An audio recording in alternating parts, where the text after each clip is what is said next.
எப்பவுமே தினம் கோபிச்செட்டிப்பாளையம் வயல் பக்கம் வாய்க்கால் பக்கம் போகிறது வழக்கம். சில நாள்களில் மிஸ் ஆகிடுச்சுன்னா ஒரு 2-3 நாளைக்கு ஒரு தடவை பார்த்தா தான் மனசு போய் ரிலாக்ஸாக இருக்கும். அப்படி தான் டூ வீலரில் காலையில் இந்த வயல் பக்கம் வாய்க்கால் பக்கம் போகிறப்ப வயசானவங்க ஒரு 6:30 மணி இருக்கும். எல்லாருக்குமே கிட்டத்தட்ட 60 வயசுக்கு மேலே உள்ளவங்க தான் அந்நேரத்துக்கே சாப்பிட்டுட்டு இருந்தாங்க. என்னங்க 6:30க்கே சாப்பிட்றீங்க, எத்தனை மணிக்கு எழுந்திரிச்சு சமைப்பீங்க அப்படின்னு கேட்டதுக்கு 4 மணிக்கே எழுந்திரிச்சு சமைச்சிருவோம், 6:30க்கு சாப்பிட்டு உள்ளே வயலுக்கு வேலைக்கு போகிறோம் அப்படின்னாங்க.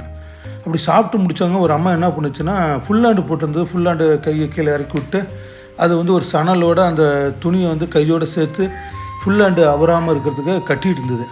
நீங்கள் எதுக்கு இப்படி பண்ணுறீங்க அப்படின்னு நம்ம கேட்டதுக்கு தான் அவங்க சொன்னாங்க, வயலில் புல்ல இருக்க போகிறப்ப நெல்லோட தோகை உடம்பை கிழிச்சிரும், இந்த தோகை பட்டுச்சுன்னா உடம்பெல்லாம் பிக்கும், அதனால் நாங்கள் ஃபுல்லாண்டு போட்டு வந்துடுவோம் அப்படின்ச்சு. அப்போ தான் பார்த்தேன் 4 பேருமே ஃபுல்லாண்டு போட்டிருக்கிறாங்க. ஸோ எனக்கு என்ன ஆச்சரியம் அப்படின்னா, இந்த வேலையிலையும் இப்படி ஒரு விஷயம் இருக்குங்கிறது இன்றைக்கி தான் நான் தெரிஞ்சுக்கிட்டேன்.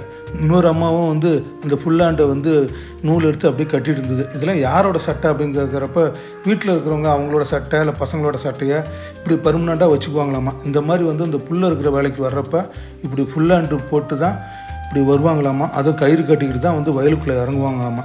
பரவாயில்ல, ரொம்ப நாளைக்கு அப்புறம் இந்த வயல் வேலையில் இப்படிலாம் ஒரு விஷயம் இருக்கா அப்படின்னு சொல்லிட்டு எனக்கு தெரிஞ்சுக்கிட்டேன்.